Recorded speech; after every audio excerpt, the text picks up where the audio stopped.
በዕፀ መስቀሉ የተከፈለልኝ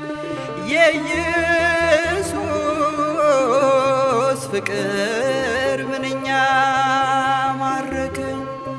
ሰሙነ ሕማማት በኢትዮጵያ ኦርቶዶክስ ተዋሕዶ ቤተክርስቲያን የክርስቶስ መከራ፣ ሕማም፣ ግርፋት እንዲሁም ስቃይን በማሰብ በስግደትና በጸሎት እንዲሁም በአርምሞ የሚታሰብ ሳምንት ነው።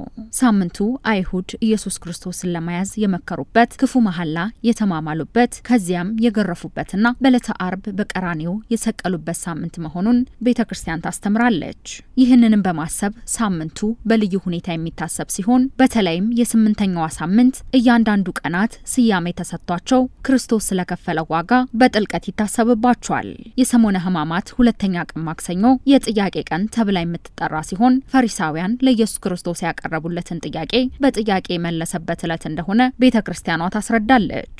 ጌታችን መድኃኒታችን ኢየሱስ ክርስቶስ ሰኞ ዕለት ከቤተ መቅደሱ ያባረራቸው ነጋዴዎች ወይም ሻጮችና ለዋጮችን በማን ስልጣን ነው ብለው አይሁድ፣ ፈሪሳውያን፣ ጸሐፍት፣ ሽማግሌዎች ገበያውን የምትፈታበት በማን ስልጣን ነው ብለው ጠይቀውታል። እሱም መልሶ ጥያቄያቸውን በጥያቄ መልክ የመለሰበት ቀን ነው ማለት። እሱም የጠየቃቸው የዮሐንስ ስብከት ከሰማይ ነው ወይስ ከምድር ነው ብሎ እሱም ጠይቋቸው፣ ከሰማይ ነው ብንለው ለምን አላመናችሁበትም ይለናል ብለው፣ ከምድር ነው ብንለው ዮሐንስን እንደ መምህር እንደ አባት ይፈሩት እንደ መምህር ያከብሩት ነበርና ሕዝቡ ይጣሉናል ብለው ፈርተው ከየት እንደሆነ አናቅም፣ እኔም ይህን ነገር እነሱም የልባታቸው እሱም የልቦናቸውን ክፋታቸውን ተንኮላቸውን አውቆባቸው በራሱ ስልጣን እንደሚያደርገው ማወቃቸውን ታውቆ ተረድቶ እኔም በማን ስልጣን እንደማደርግ አልነግራችሁም ብሎ ጥያቄያቸውን በጥያቄ የመለሰበት ቀን ስለሆነ ማክሰኞ ደግሞ የጥያቄ ቀን ይባላል ማለት ነው። በተጨማሪም ሁለተኛው የሰሙነ ሕማማት ቀን የትምህርት ቀን ተብሎ የሚጠራ ሲሆን ኢየሱስ ክርስቶስ በቤተ መቅደስ ረጅም ትምህርት በማስተማሩ የተሰጠው ስያሜ እንደሆነ የእምነቱ መምህራን ያስረዳሉ። ሰሙነ ሕማማት እንደ ሶሪያ፣ ግሪክ፣ አርመን እንዲሁም ፊሊፒንስ ባሉ በሌሎች ዓለማት ባሉ አብያተ ክርስቲያናትም በራሳቸው ቀኖናና ዶግማ መሰረት የክርስቶስን መከራና ሕማም በልዩ ልዩ መልኩ በማሰብ የሚታሰብ ሳምንት ነው። የኢትዮጵያ ኦርቶዶክስ ተዋሕዶ ቤተክርስቲያን ባለችባቸው ዓለማት ደግሞ ስርዓቱ ተመሳሳይ መልክ አለው። ሌሎች ዓለማት ላይ ያለ የኢትዮጵያ ኦርቶዶክስ ተዋሕዶ ቤተክርስቲያን ባለችበት በሁሉም ዓለማት ይደረጋል። ከዛ ደግሞ አሃት ቤተክርስቲያን የሚባሉ አሉ። እነሱም ያው እነሱ ስርዓት፣ ዶግማ፣ ቀኖና በራሳቸው ያደርጋል። የኛ ግን የኢትዮጵያ ኦርቶዶክስ ተዋሕዶ ቤተክርስቲያን በዓለም ባለችበት በተሰራችበት በምትቀድሰው በምታወድሰው በዚሁ አይነት ነው። በዓለም ይሄን አይነት ስርዓት ነው ኢትዮጵያ ውስጥ ያለውን ስርዓት ነው የሚፈጸመው። በአሜሪካም በአውሮፓም በተለያዩ ዓለማት ያሉ የኢትዮጵያ ኦርቶዶክስ ተዋሕዶ ቤተክርስቲያን አማኞች ተገይተው የጌታቸውን የመድኃኒታቸው የኢየሱስ ክርስቶስን የስቅለቱንም የጸሎተ ሐሙሱንም የሕማማቱንም በዓል በዚሁ መልክ ነው።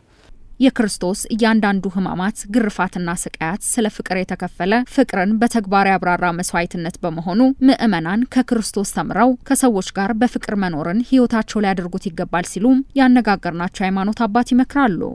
ፍቅር የታየበት የተገለጸበት የተብራራበት እውን የሆነበት ዝም ብሎ ቲዎሪ ብቻ ሳይሆን በቃ በፕራክቲካል ነውና ጌታችን መድኃኒታችን ኢየሱስ ክርስቶስ ቅዱስ አባ ሕርያቆስ እንደተናገረው ፍቅር ሳቦ ለወልድ ኃያል መንበሩ አብጽሖ እስከ ለሞት። ጌታችን መድኃኒታችን ኢየሱስ ክርስቶስን ፍቅር ሳበው ከላይ ካርያም አወረደው እስከ ሞትም አደረሰው እንደተባለ ምእመናን ሊያደርጉ የሚገባቸው ነገር በፍቅር ከትልቁ ከትንሹ ትንሹ ከትልቁ ያጣው ካለው ያለው ደግሞ ከሌለው ጋራ ተረዳድቶ ተከባብሮ በዓሉን ማክበር ያስፈልጋል። ሰሙነ ሕማማት የጌታ መከራ የሚታሰብበት ሳምንት በመሆኑ ስጋዊ ደስታና ሳቅ ጨዋታ እንዲሁም መንፈሳዊ ደስታ ማድረግ የተከለከለ ነው። በሰሙነ ሕማማት ምእመናን እርስ በርስ በመሳሳም ሰላምታ መለዋወጥ አይፈቀድላቸውም። ይህም ይሁዳ ኢየሱስ ክርስቶስን በመሳም አሳልፎ ስለሰጠው ያንን ለማሰብ እንደሆነ ቤተክርስቲያኗ ታስተምራለች። ሰጠኝ ከመስቀል ስር ሆኜ ፊቱን እያየሁ